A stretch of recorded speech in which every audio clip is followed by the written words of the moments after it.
What's up, guys? It's Dani Vita. I'm back again with another artist at the Artist Empowerment Series for 4U Studios. Okay, I'm sitting here with Eli Derby. How you feeling? I'm good. How you doing?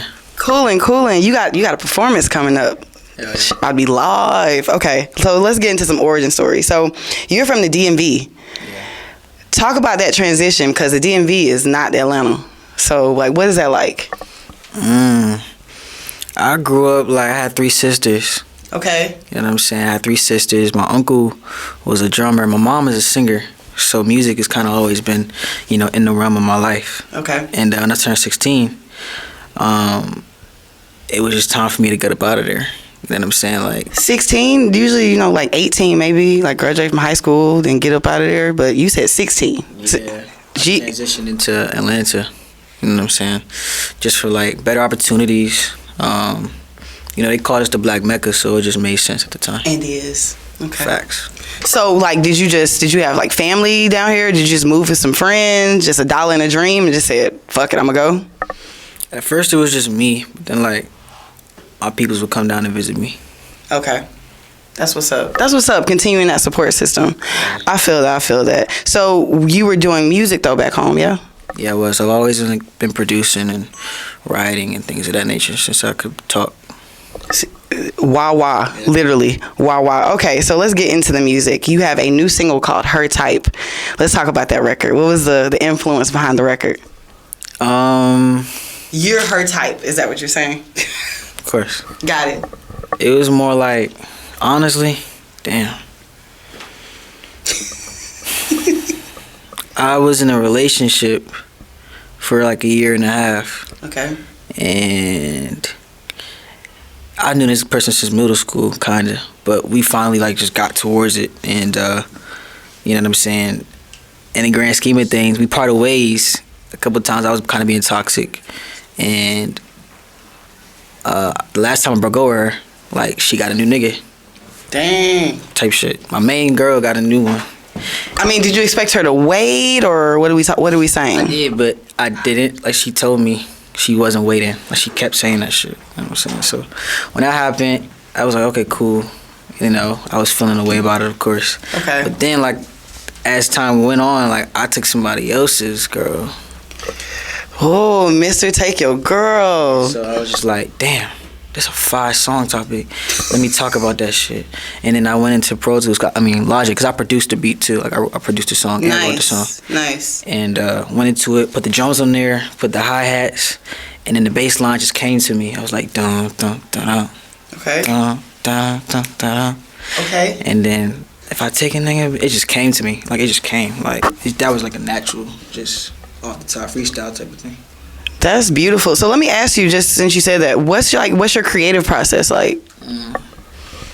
I try to just be authentic as possible. I feel in this generation, it's so many fake people, just faking the flunk just to have some type of clout or something. So for me, it's just I've been playing the piano and things of that nature and the drums since I was 2, 3. Mm-hmm. So I try to just start with the drums. Or play guitar, and then whatever I'm going through, at the time I just talk about it.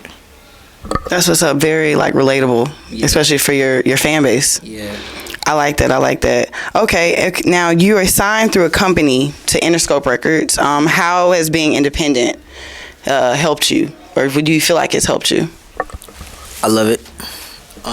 Yeah, speak more on that, because I know a lot of artists, they're going through that battle of I gotta be signed or just push it myself. I feel in today's age, we're in 2024, right? We have independent artists. I mean, from the Brent Faiyazes of the world to now Kanye's independent, and things of that nature. I feel with social media, it's it's at the palm of our hands to be put on. I think back in the 2000s and things of that nature, it was heavy on the label and the labels, I would say, major labels. They had the control, but it's if you can have great music and connect, it's all about connecting. If you're not connecting, it's a dub. Right. You know what I'm saying? If you connect, the fans will outweigh everything. The listeners will outweigh. Create the demand. Exactly. And that's why we're doing this tonight. There's nobody, you're going to see the show. Nobody's really going to nobody's really performing like that. So that's why I'm really excited tonight to be bringing the musicians in and creating that demand of live instruments. We're gonna have fun tonight. It's gonna be hard. I love it. And then talk about your experience working with, with the Artist Empowerment Series and, Beatroot. Like, how has that been for you? It's been dope. Shout out to Beatroot. They've been nothing but help. Shout out to Delonte. We've been just having a lot of fun, and it's been really cool to be a part of something so special. I love that. Now, a closing concept that I always bring to, my guests on the show is called the most interesting thing. What is that thing about you that, makes you, just motivates you behind your music, or why you even do music in the first place? That's a good question. Always. Shout out to me. The Pisces might, I don't know. Okay, don't do that. But no, just like, what is it that makes you just tick? Just what is it for you? Just even with connecting to your fans, or it could be something with your family, but it's just that thing, that most interesting thing. Honestly, it's a few things. One is like when I was in school, I used to just get hated on for singing and being. Are you the singing guy? And it wasn't even crazy, but like when people heard I could sing, it was just like automatically like, let's make fun of this dude. And I was like, girls was on me in school when I was younger, so like niggas just did not like me. But that motivated me, like, oh, y'all don't like me, like I'm gonna just make you not like me even more. Like now, okay, cool, like I'm not, you know what I'm saying? So that was a factor. I think being doubted is always a big factor for me. That motivates me. Like I'm very hungry. You know what I'm saying? I'm really a killer when it comes to that. Like I really am very like purpose driven. And I want to retire my parents. That's beautiful.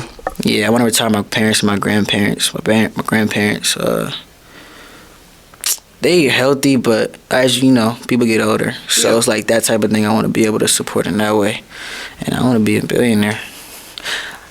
Yeah. My guy got big dreams, big things on the rise. We are here. We're about to see this man perform. Eli Derby. Give the people your socials real quick where they can find you and your music. Make sure you tap into me at Eli Derby X. Eli Derby on all socials. Yeah. That way, we about to get into his performance. So I'll be live. Y'all stay tuned. Maybe somebody else pop in the seat. You don't know. Dani, Vita, Kickback. Let's go.